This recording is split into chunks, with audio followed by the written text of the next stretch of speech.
अस्सलामुअलैकुम नाज़रीन कराम, नई वीडियो में आपको खुश आमदीद कहते हैं। बड़ी अहम तरीन डेवलपमेंट्स हैं। एक जानिब तो इमरान रियाज ख़ान की बाजियाबी के बाद उनका पहला बड़ा खड़ाक सामने आया है। वो इस वक्त रिकवर कर रहे हैं, बहुत तेज़ी से रिकवर कर रहे हैं। हमारी दुआएं उनके साथ हैं, पूरी पाकिस्तानी कौम की आवाज़ हैं। उन्होंने जो बात कही है वो बड़ी अहम है। इसके साथ ही साथ मज़ीद अहम डेवलपमेंट्स हैं। एक जानिब तो सदर आरिफ अलवी ने डंके की चोट पर इमरान ख़ान को अपना लीडर कहा है। ये सब कुछ एक बड़े मुख्तलिफ वक्त पर सामने आया है जब आरिफ अलवी पर इमरान ख़ान को एतराज़ात भी हैं, कंसर्न्स भी हैं। दूसरी जानिब अल्टरनेट के तौर पर आरिफ अलवी का नाम भी सामने आ रहा है चेयरमैनशिप के लिए पाकिस्तान तहरीक इंसाफ की। इसके साथ ही साथ अडियाला जेल में इमरान ख़ान किस हालत में हैं, पहली मरतबा दिल दहला देने वाले इंकशाफात मंजर-ए-आम पर आए हैं और पाकिस्तान तहरीक इंसाफ ने पहली मरतबा बाज़ाब्ता तौर पर, बाकायदा तौर पर कन्फर्म किया है कि किन हालात में हैं। इस वक्त इमरान ख़ान और उनकी ज़िंदगी को जो ख़तरात लाहिक हैं, अभी भी इस हवाले से कंसर्न्स ख़त्म नहीं हुए, ना ही इन कंसर्न्स को एड्रेस किया गया है। ये सारी डिटेल्स बड़ी अहम हैं जो मैं आपके सामने इस वीडियो में रखूँगा। नाज़रीन कराम, इस वक्त बड़ी एक दिलचस्प मगर अलार्मिंग सिचुएशन है। इमरान ख़ान के हवाले से आपको पता है कि बहुत से कंसर्न्स हैं, बहुत से ख़दशात हैं। साबिक़ वज़ीर-ए-आज़म इमरान ख़ान को इस वक्त जिस तरह के हालात में रखा गया है, उनके लिए जिस तरह के इस वक्त शिकंजे तैयार किए गए हैं, ये सब पूरी कौम के सामने है। बीच में एक उम्मीद की किरण पैदा हुई और इमरान ख़ान के साथ मामलात ठीक करने के लिए कुछ लोग एक्टिव हुए, लेकिन बात वही है कि इमरान ख़ान को मुज़ाकरात की आड़ में सरेंडर पर मजबूर किया जा रहा है कि इमरान ख़ान मुल्क से बाहर चले जाएं, पाकिस्तान तहरीक इंसाफ की चेयरमैनशिप से दस्तबरदार हो जाएं और फ़ौज मुखालिफ बयानिए की खुलकर नफ़ी करें और इस्टेब्लिशमेंट को टफ टाइम ना दें। अब तीनों चीज़ें बैक वक्त इमरान ख़ान से मुतालबा किया गया। इमरान ख़ान ने चेयरमैनशिप PTI की हैंड ओवर करने पर भी एब्सोल्युटली नॉट कहा, मुल्क से बाहर जाने पर भी एब्सोल्युटली नॉट कहा, और जो फ़ौज मुखालिफ बयानिया या इस्टेब्लिशमेंट मुखालिफ बयानिया है, उसमें इमरान ख़ान ने मशरूत रज़ामंदी ज़ाहिर की कि ठीक है, हमारे लोगों को छोड़ा जाए। खान साहब का एक मुतालबा था। खान साहब का ये मुतालबा नहीं था कि मुझे इक़्तिदार में लाओ। खान साहब का ये मुतालबा भी नहीं था कि मेरे केसेस ख़त्म कर दो। खान साहब का ये मुतालबा है कि हमें अदालतों के रहम करम पर ही छोड़ दें, लेकिन कम अज़ कम लीगल प्रोसेस को हमें फेस करने दें सीधे तरीके से। ये ठीक नहीं है जो पीछे से सिस्टम इस लीगल प्रोसेस पर असरअंदाज हो रहा है। ये नुक्ता समझने वाला है। अब एक जानिब तो नून लीग भी बहुत ज़्यादा ताकतवरों को टफ टाइम दे रही है। वही बात है कि रस्सी जल जाती है लेकिन बल नहीं जाता। अगले दिन बल्कि कामरान ख़ान ने भी बड़ी दिलचस्प बात की। उन्होंने कहा कि इस वक्त नवाज़ शरीफ ने यह बात अपनी ज़ुबान से अदा की थी कि इमरान ख़ान को लाने वालों का हम एहतसाब करेंगे, हम जनरल बाजवा और जनरल फैज़ हमीद को निशाने इबरत बनाएंगे, ये करेंगे वो करेंगे। लेकिन उसके बाद नवाज़ शरीफ का सॉफ्टवेयर अपडेट हुआ। सारे पाकिस्तान मुस्लिम लीग नवाज़ के लोग अब कह रहे हैं कि हमने अपना मामला अल्लाह पर छोड़ दिया है, हमने इंतकाम नहीं लेना। लेकिन सवाल वहीं पर है कि नवाज़ शरीफ ने यह बात अपनी ज़ुबान से नहीं की। ये नुक्ता समझने वाला है। नवाज़ शरीफ अभी तक खामोश हैं।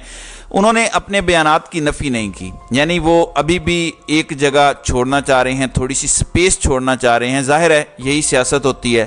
मैं मोहसिन रांझा को सुन रहा था समा पर कि फैज़ाबाद धरने के पीछे जनरल रिटायर्ड फैज़ हमीद का नाम था। फ़ौज को चाहिए कि वो अपना एहतसाब खुद करे, यानी पाकिस्तान की फ़ौज से इस वक्त ये मुतालबे किए जा रहे हैं। ये एक ऐसे वक्त पे चल रहे हैं जब फ़ौज के लिए एक इम्तिहान है। फ़ौज एक क्लियर मैसेज दे चुकी है जनरल फैज़ और बाजवा के मामले पे। नवाज़ शरीफ क्यों पीछे हट गए हैं खुद से? कोई तो मैसेज पहुंचा होगा। फिर फैज़ाबाद धरना केस अमल दरामद रिपोर्ट GHQ की मिनिस्ट्री ऑफ डिफेंस ने तैयार करके काजी फ़ाइज़ ईसा की अदालत में जमा करवानी है। ये सब कुछ हो रहा है। अब वहीं दूसरी जानिब ख्वाजा आसिफ की स्टेटमेंट भी सुन लें। साबिक़ आर्मी चीफ जनरल बाजवा और उस वक़्त की इस्टेब्लिशमेंट पर इन्होंने हर तरफ खेलने का इल्ज़ाम लगाया है और कहा है कि इमरान ख़ान के हटने के बाद भी उन्हें हर कदम पर इस्टेब्लिशमेंट की कहीं ना कहीं से हिमायत हासिल थी। चाहे लॉन्ग मार्च हो, परवेज़ इलाही का तय करके PDM से हटना हो, हमज़ा शहबाज का हटाया जाना और सुप्रीम कोर्ट की आइन से बाला तशरी। आरिफ अलवी ने जनरल बाजवा और इमरान ख़ान की 4 घंटे तवील मुलाकात करवाई। اس وقت کہا جاتا ہے کہ یہ شہباز شریف کی اجازت سے سب کچھ ہوا، لیکن اب انہیں ہر چیز پر مروڑ پڑ رہے ہیں اور ہر طرح کے الزامات لگا رہے ہیں، کہہ رہے ہیں کہ رجیم چینج آپریشن کے بعد بھی پی ٹی آئی کو اس وقت کی اسٹیبلشمنٹ کی سپورٹ حاصل تھی، لیکن اس میں اعتراف جرم بھی ہے۔ یہ کہہ رہے ہیں کہ ہر طرف سے کھیل رہے تھے، یعنی پی ٹی آئی کی سائڈ سے بھی کھیل رہے تھے اور ہماری سائڈ سے بھی۔ پی ٹی آئی والی سائڈ سے کھیلنے کی بات تو آ جاتی ہے الزام کے زمرے میں، ہماری سائڈ سے کھیل رہے تھے یہ بات آ جاتی ہے اعتراف کے زمرے میں۔ تو خواجہ آصف کی یہ سٹیٹمنٹ سیلف ایکسپلینیٹری ہے۔ پی ٹی آئی پر تو یہ الزام ہے، باجوہ صاحب پر تو یہ الزام ہے، لیکن نون لیگ کے حوالے سے یہ اعتراف ہے کہ آپ اسٹیبلشمنٹ کی اس وقت گود میں تھے اور آپ اسٹیبلشمنٹ کی گود میں بیٹھ کے یہ سارے معاملات کر رہے تھے۔ پھر کہتے ہیں کہ چیئرمین پی ٹی آئی نے جو کچھ بھی کیا اس میں کسی نہ کسی سٹیج پر اسٹیبلشمنٹ کی طرف سے کوئی نہ کوئی ہمدردی شامل تھی اور سارے معاملات میں اس وقت کی اسٹیبلشمنٹ شامل تھی۔ اب بکھلاہٹ اس قدر ہے کہ عثمان ڈار انہوں نے کہا یا کہلوایا گیا جو بھی ہوا، انہوں نے کہا کہ 9 مئی کے واقعات کی تیاری زمان پارک میں ہوئی۔ محمود مولوی جو کہ طاقتوروں کے بہت قریبی سمجھے جا رہے ہیں پچھلے ہفتوں سے، اور وہ منحرف ہونے والے چند ابتدائی لوگوں میں سے ہیں، استحکام پاکستان پارٹی کے روح رواں اور اہم رہنما ہیں، انہوں نے کہا کہ 9 مئی کے واقعات کے حوالے سے میٹنگ ایوان صدر میں ہوئی۔ یعنی ایک شخص کہہ رہا ہے کہ زمان پارک میں میٹنگ ہوئی، ایک شخص کہہ رہا ہے کہ ایوان صدر میں میٹنگ ہوئی، جبکہ قرآن پاک پر ہاتھ رکھ کے فردوس شمیم نقوی نے ضرور یہ گواہی دی کہ ایسا کچھ بھی نہیں ہے۔ تو قرآن پاک پر ہاتھ رکھ کر عمران خان کے حق میں گواہیاں آنا شروع ہو گئی ہیں۔ پھر دیکھیں ڈان نیوز نے صداقت عباسی والے معاملے میں کیا کیا۔ عارف علوی نے ایک اس طرح سے جو ہے وہ ڈیٹ دی جو دونوں طرف سے کھیلنے والی بات تھی۔ ریزن ہے کہ عمران خان کی ہمشیرہ علیمہ خان نے عمران خان کا پیغام قوم کے سامنے رکھا کہ وہ عارف علوی کے کردار سے کوئی زیادہ مطمئن نہیں ہے۔ پھر اس کے ساتھ یہ بھی خبر آئی کہ طاقتوروں نے یہ پیغام بھیجا ہے کہ خان صاحب کچھ عرصے کے لیے سیاست سے پیچھے ہٹ جائیں، پی ٹی آئی کے لوگوں کے کیس بھی معاف ہو جائیں گے، کارکن بھی چھوٹ جائیں گے، انہیں بھی بچائیں، ان کا احساس کریں۔ عمران خان اور پی ٹی آئی کو الیکشن لڑنے کی اجازت بھی دے دی جائے گی، اس میں P T I clean sweep بھی پھر کر سکتی ہے۔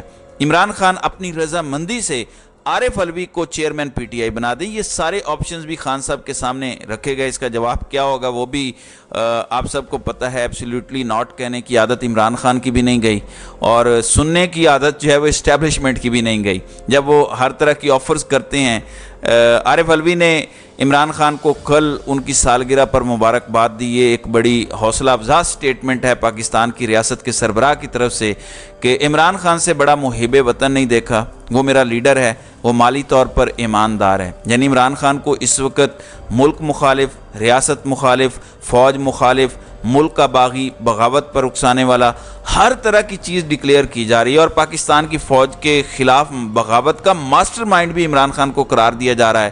تو اس صورتحال میں صدر صاحب کا یہ بیان بڑا امپورٹنٹ ہے۔ دوسری جانب پاکستان تحریک انصاف آفیشیل نے ایک ٹویٹ کیا ہے کہ عمران خان کے جو فنڈامنٹل بیسک ہیومن رائٹس ہیں وہ کنٹینیوسلی وائلیٹ ہو رہے ہیں، ان کی لگاتار خلاف ورزی ہو رہی ہے۔ انہیں ایک چھوٹے سے سیل میں، انتہائی کم روشنی والے گندے سیل میں رکھا گیا ہے اور انہیں کھانا بھی پراپر نہیں دیا جا رہا، جس کی وجہ سے ان کا ویٹ بہت تیزی سے لاس ہو رہا ہے۔ اس کی وجہ یہ ہے کہ اس نے پاکستان کی حقیقی آزادی کا اعلان کیا۔ تو عدالتوں کو چاہیے کہ یہ قانون کا جو مذاق اڑایا جا رہا ہے اسے روکا جائے۔ نعیم حیدر پنجوتھا نے بھی ایک مرتبہ پھر یہ الارم بجایا اور انہوں نے کہا کہ عمران خان کی جان کے حوالے سے خطرات شدید ہیں۔ پہلے وزیر آباد حملہ ہوا، پھر جوڈیشل کمپلیکس، ہیلی کاپٹر خراب ہوا، پھر سلمان رشدی وکیل کا پروپیگنڈا کر کے مذہبی آڑ لی گئی۔ محفوظ کھانا جو کہ ہمارے ڈاکٹر چیک کریں جس سیل میں رکھا گیا ہے، نماز، واک اور نقل و حرکت کی گنجائش نہیں۔ اس حوالے سے ہماری درخواست پر سماعت اسلام آباد ہائی کورٹ میں ہوئی، جیل حکام اور وزارت داخلہ کو نوٹسز جاری اور رپورٹ طلب ہوئی۔ ہم یہ صرف استدعا کرتے ہیں کہ لیٹ نہ کیا جائے، فوراً فیصلہ کیا جائے، کیونکہ یہ سیفٹی اور ویل بینگ کا معاملہ ہے، بنیادی انسانی حقوق اور کسی کی جان سب سے اہم مسئلہ ہے، فوراً اس کے اوپر ہدایات دی جائیں۔ دوسری جانب عمران ریاض خان سینئر صحافی ہیں، الحمدللہ وہ واپس آئے، وہ غازی ہیں۔